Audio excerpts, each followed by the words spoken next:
just over 2.5 years. So And are you a big surfer? Do you make it in the water often? yeah, so I grew up in the Bay, and I used to always go out in Pacifica. And then I lived in Maui for a little while, and then and now San Diego. I wouldn't say I'm an amazing surfer. I would just say that I enjoy surfing. I think So I'm, what I'm the, you imagine surfers doing, I'm more of a like a this kind of gal. gotcha. I lived in Manhattan Beach for a little bit when I worked at Ticketmaster and tried to learn surfing, and it was kind of similar to what you just described. Loved being in the water, wasn't very good at the sport. You won't catch me on ESPN anytime soon. How's that? Gotcha. Fair enough. Well, why don't we kick off? Happy Thursday, everybody. This is Jim Benton, CEO of Chorus, and thanks for joining us for the weekly briefing, where we basically look at the insights behind the conversations each Thursday. Today, I'm with Shianne Sampson, the VP of Sales and Customer Experience at PetDesk. Shianne, good morning. How are you? Good morning. I'm doing great. How are you? Doing well today. We are excited to have you, and I was curious about pets right now. It seems that everybody I know is talking pets. What are you seeing as you provide the software for the pet industry? Well, so it definitely is the silver lining in some of the darker times that we've seen in the past few months is that pets across the United States are getting adopted. So we have the lowest numbers in shelters that they've had. And every call that we're hearing, vets are getting puppies like crazy. So pets are definitely having their dog days, so to speak. Oh my gosh.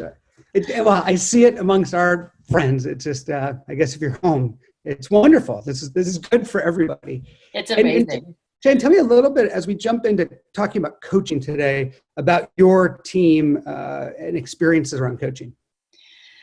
Well, my experience around coaching, I mean, I've been in sales for a few decades now. We won't name specifically. And what I found in sales is that coaching is everything. Early days in sales, you would never get coached, right? I think that Yeah. you would get hired and you would just be expected to hit the phones running. And then as amazing software has developed over the years, you can hear calls, you can barge into calls, and coaching really started picking up. I think now coaching is the backbone of sales. Well, I couldn't agree more. And I think especially now in the work from home era, we're seeing it. One quick stat, each week we share meeting volumes. At the very top here is just overall meeting volume across the industry. And you can see that we're, uptick in July, but we also want to pull specifically the SaaS segment as it relates to PetDesk and the SaaS industry as a whole. And you can see the uptick. Does this match what you saw? The uptick in April and May and continuing to see strength in terms of just engaging customers? Oh yeah, absolutely. I think that there was a little bit of a fear and a drop in March, right? But then as everyone started going back, not necessarily to business as usual, but as we started adapting to the new normal, we definitely have seen that uptick for sure. Well, let's talk about specifically the data then behind these meetings and calls, specifically around coaching. So we're going to look at the manager side and what managers can do, as well as what reps are now doing from a coaching standpoint. So let's start with how sales teams are coaching today.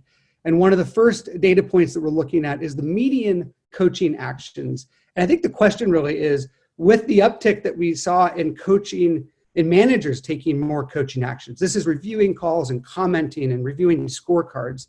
It started to taper off and return a little bit back to normal, still above standards. What are you seeing out there when it comes to managers coaching today? Well, I think two things happened. So when March hit, everyone went remote, right? So you're not doing as much side by side or live coaching. And then two, you had a whole new set of objections and a whole new world that you were facing. And so everyone was getting on calls to understand, what are we saying that's working? What, in our industry, vets had to go to curbside. Yeah. And that's a brand new world for them. Instead of having pets come in, everyone is driving up, they're having to walk out to cars, and it's shaken the industry, so to speak, right? We made some drastic jumps during that time. We added telemedicine really quickly to be able to help vets in the Wow. space. And so you're listening to calls to understand what's happening in the space to not only help your reps, help the company adapt and move forward, right? We saw that, to that point, we saw that the managers are taking, in May as high as 30 coaching actions a month, Mm-hmm. back down to just a little bit above 20. How does that feel to you? That number of coaching actions coming from the leaders. Well, when you say how does it feel, are you asking me, does it feel like it's enough, or how does it? Yeah. Where do you think that should be today? I mean, okay, so if you look at April and May, urgency drove that, and maybe a new surrounding because you're remote, but really urgency is driving all of that coaching because you're trying to adapt. But that's really where it should be all the time, because what happens is now June and July, teams are starting to get comfortable again. The language is starting to feel more familiar. You've adapted to it. The world's going back to normal. But the problem is urgency shouldn't drive your coaching. Your coaching should be maintained at a consistent high rate to improve your reps. But it's hard to coach, right? Yeah. It takes time. It takes effort. It takes follow through, all of these things. And so it's easy to slide into. It's like, a good analogy is like losing weight, right? The wedding's coming up. It drives urgency. And all of a sudden you're exercising and eating right? And then after the wedding, you're slipping back into your old bad habits. And I feel like that the wedding was April and May, and now we're slipping back into bad habits. I think that's right. I mean, I think that the crisis, and I know we're still all going through this in different ways, but we were seeing some of the best selling we have just seen in a decade. And May might have been the month where everyone truly brought their best across many different angles. One of the other stats that I thought was incredible, our research team just pulled this, is really looking at the insights behind, what type of feedback are managers leaving for their teams today. And specifically what we found was that around 1/3 of the comments are positive and encouraging, but the rest tend to be more suggestions. And wanted to get your thoughts on sort of the ratio of positive to just the suggestion is, hey, you could use this, or maybe use this slide, or do this type of thing. What's your take on the positive side? Well, I think it's a shame that it's only 1/3, right? I think there are plenty of books out there that talk about focusing in on strengths actually makes the needle move more than focusing in on the negative. I think being able to point out that someone is doing something right, but be specific, right? So if you're going to leave a positive comment, like, oh, you sound great right here. And I bet if you look into the data, I bet you're going to get a lot of this sounds great, really good here, those types of things. Maybe not as much specifics, where it should be, you sound great here because you said this, and this is how this is impacting that call, right? Yep. I think being specific there, but also encouraging managers to really point out what they're doing well, so that they can keep doing that and capitalize on that, rather than just focusing in on where they should be improving. I think we also saw peak empathy in April and May, with a little bit more positivity than normal. You did a good job not crying on this call. Really well done. That's right. So good news here is that managers are coaching 15% more per call. So a lot of comments. We're seeing good positivity. Those are healthy. One of the other interesting stats is that the reps, so team to team, rep to rep, they are responding and requesting coaching 33% more than what we were doing in January. And if you look at this by week, it's similar data around the spike in May. But what we're seeing is that as reps have moved to work from home and they can't walk the halls anymore, you can't feel your team, you're not sitting next to them. How do we digitally walk the halls? And now we have, instead of the high five or the quick shout out in the office, we have reps commenting on peers' calls saying, that was great, or hey, let me help, or I've got this piece for you. Are you seeing this in your own team? Are you seeing this across the customers you're working with? So I'm definitely seeing this on my team. We went from being in office to remote. And I've managed remote teams before that were very active on calls. But yeah, when you take a team that has been predominantly in office and they go remote, you're going to see a jump on the calls or on listening to calls, because they're used to listening to people next to them, right? You can sit next to you and be like, Tony, that was great on that call. You said this and this, and you're picking up on that. Where now you don't have that. But I think what's interesting about this, Jim, is I think that this is the future. I think what we've seen in the move to remote, the footprint on the planet, I mean, you can give a laundry list of benefits of having remote workforces. But imagine back in the day, and I don't know how long you've been in sales, but back in the day when you're calling in the phone book, you go through the phone book and you make your calls, right? And then Salesforce comes out and you're like, wow, this is the best thing since sliced bread. But a lot of people are like, oh, we'll never do X because this has worked so well. Well, we'll never do, call recording software because I like to do it live, or we want to, and we'll never be remote because we got to sit next to each other. It can never be as good as when you're sitting next to each other. Well, now we're forced into this situation and you're realizing like, no, this is amazing. It works really well. And actually it works better because now I can put notes in your call, right? I can put notes in your call and hold you accountable to listening to these calls. And so I think we're being forced into the future, but I think this is definitely the future and people are doing it because it works. I agree. I mean, just on a personal side, I think 2 nights ago, on a treadmill with an iPad, listening to call recordings where typically you would have been on a plane and with a customer and a team. So I do miss those days. But to be able to just pick moments that I wanted to look for and to jump in, and a lot of it on my side would be just commenting to other leaders in the company or just quick things of, hey, check this out, or hey, listen to this little piece, or maybe we could do this, or how should we do this? And it's just fascinating. Even a note to the board last night was 2 snippets of, audio tracks of specific feedback. And I want to bring the voice of the customer to them. And so I think this is awesome that we're just seeing more coaching and more sharing right now. I mean, this morning, so in waiting for this call, I had a 45-minute break in my calendar, right? We started about 6. And so I had this section. Yeah. I listened to 12 calls this morning and was able to tag very specific things. When could you do that on the floor? I can maybe listen to one, but then I have to go over there and sit, and I don't know if they're going to pick up or not, or what that call is going to be. 12 calls this morning. It's amazing. You know what I mean? It's amazing. I know the feeling. Well, your team's lucky. Why don't we go a bit deeper on this? So I am curious about what managers should be coaching on. And one of the key buckets is, we look at these 3 key areas. I'm curious from your perspective, what should managers coach on right now? Well, this is my favorite topic, Jim. So you can coach all day long, but unless you know how to coach and how to break down sales calls, you're going to be spinning your wheels, right? If you're getting in saying you're over talking here, you're over talking here, you're over talking here, but you're not being specific about why they're over talking, why it's important, how it's impacting the call, why you're focusing in on that, right? I think there is a hierarchy to how you approach a call, period. Yep. And I think managers get on and they focus on objection handling or the close, right? Here's what you're saying at the close, or here's how you're handling these objections, or maybe here's competitor talk tracks, right? Like this is how you should be answering this question.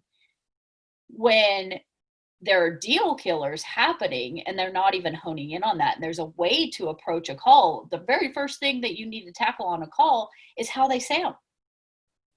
Yep. Are they over talking? Do they have strong tones? Do they sound confident, right? Are they using professional language? If they're not doing that, the content of their call does not matter. If you're saying really great things, but you're saying it and you're sounding unprofessional or not confident, this does not matter, right? And so I think managers need to take a step back, realize that there is a hierarchy in how you coach, hone in on one area, make sure that they get that nailed before you move on to the next area.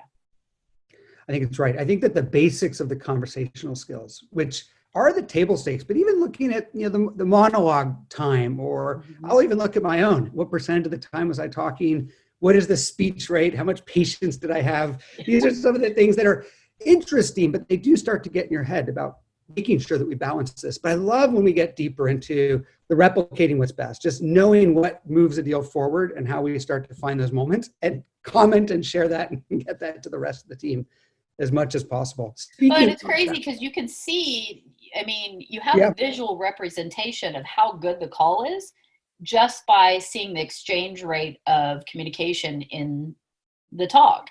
And you'll get reps that are doing all the talking, and you can visually show them you are doing all of the talking, right? Yeah, I've loved seeing also just the evolution of people's backdrops and the information they're bringing in, as they're turning their videos on and what they're communicating as a whole. These are, it's magical to see the progress that we've had over the last 6 months. Two other stats that I really was excited to share today is that a deeper look at the insights showed that top performers tell more stories. And we've known this for all along. This is the magic of conversation intelligence. But top performers tell 20% more stories than the average performer. What are your thoughts on this? Well, for any salespeople watching this, let me put a little asterisk on what Jim just said. Top performers tell valuable stories, right? So you're not just telling a story that you think is valuable. What a story does is it connects my knowledge. So I know so much about my industry, right? And in the prospect may not know.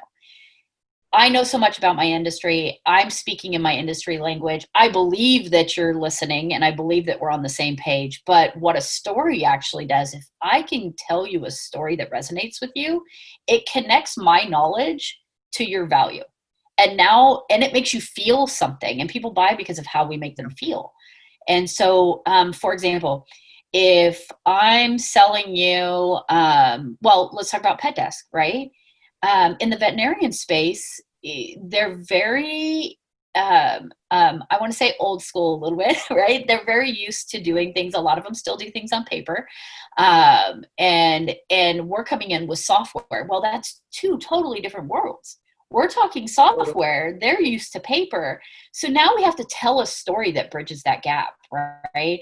Mary, I know that you are used to, all of your people are old school. They love their postcards. I know that you've been doing things on paper. But what we've seen, we had an ABC clinic down in South Florida that had been on paper since 1942. And what we did was we went ahead and, they started up with PetDesk. And now here's what they're seeing, right? Being able to tell that story allows them to see a picture that you might not necessarily know how to paint. I love that story. I mean, it just helps me understand even the PetDesk on the side a bit more. And I think that the key to stories is that it's about experiences typically. Mm-hmm. The best stories are a firsthand experience that I mean, it's a 3D, you can see every angle. And I think that the ability to be a part of more stories means being a part of more calls, like actually understanding the full spectrum of the dialogue and the conversation, to be able to share it back as a story that you feel like you're a part of, an experience that you're a part of. Yeah, I love it. But one other key area here that we were digging a bit deeper into is that top performers also use more social proof. Mm-hmm. And what this means is that the top performers include concrete social proof in about 68% of their stories, up from 29% compared to the average performer. What are your thoughts on the social proof side? Well, so here's the thing, and I always tell, this is the story that I tell my salespeople, right? We're salespeople, and yeah, you can build trust through your knowledge, et cetera. But at the end of the day, you're a salesperson. So unless you present some sort of proof, and outside of what I'm just telling you, I can tell you, you can tell me all day, Chorus is great. Chorus is great, Shianne, it's great. You should use it. Okay, that's great. But if you tell me, Shianne, another company just like yours that has X amount of employees that are very similar to yours, we signed them up and they were seeing this amount of conversion and now they're seeing this. Now I'm like, okay, I'm paying attention, right? I want to know what you've been able to do for somebody in my similar situation, and I want proof of that. And that's more compelling than anything that's going to come out of your mouth, Jim, because of course you're going to love Chorus. It's your company, right? And so I think social proof is the glue that binds what I'm trying to sell you with actual results. Do you think it creates urgency as well? I mean, when I share social proof, it basically demonstrates that the market is moving in a certain direction, as more competitive. Not said that way. We're here to create success for everybody. But do you find that the social proof feed, when you hear it, creates a bit more urgency for you that, maybe this is something I need to look at if others are getting this value? I think if it's done well, right? It's not going to do that on its own. If you haven't lined your call up correctly, if you haven't done your discovery and understand what I need to see. So if your social proof includes time savings, and that's not really an issue of mine is more I want an ROI, then no, it's not going to create urgency. But if you've dug in on your discovery and you understand, no, like Shianne her team is wasting all of this time, and this is definitely something she cares about, and over the next month this amount of time is going to get wasted. Well, we've saved this amount of time for this other company.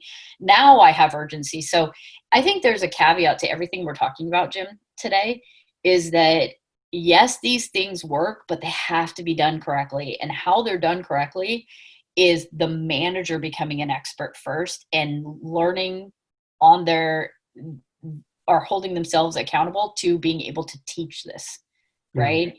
Don't just expect, oh, social proof works, start using social proof. Teach It's them part of how the to system. use it. I agree. It's all part of the system. Yep. And I love that you have rich experience in the coaching. I remember, Yelp fondly from my early years, and just the magic they had, building out teams. I understand you've put together and you've shared a lot of this coaching expertise in a book called Triage. You have a second book coming out. I think it's amazing that you're taking the time to share this as well. Where can people find the book? So they'll be able to find it on Amazon in probably October, starting October 1st. Nice. Well, thanks for putting that out there. And lastly, what is your perspective? We're 1 month in on Q3. What are your predictions? What are your thoughts for your own team and as you look at the market right now from a Q3 perspective? Well, I think PetDesk is in a really good place. We're very fortunate to be in such an amazing industry, an amazing, visionary CEO on our team as well. But my advice for everyone, and the same goes to my team, is not to take our foot off the gas. I think we got the fear pumped into us in March. The urgency was created. Everyone started, going above and beyond and really buckling down. And now things, like I said earlier, are starting to go back to normal. I think looking at Q3, Q4, and even going into 2021, we don't know what's going to happen. You don't know what's going to happen with the economy. You don't know what's going to happen with COVID. And that healthy fear can be super beneficial if it's used right. And so keep your eye on the prize, keep trucking, keep that urgency in the coaching and doing the things that you're doing for your team when times were scarier, because it is delivering really great results. Couldn't agree more. I appreciate it, Shianne. Thanks so much for joining us today. And for everybody listening, thanks for taking time to go deep on the insights. You can go to Chorus.ai to find these weekly briefings. Shianne, I wish you a great rest of the day. Cheers.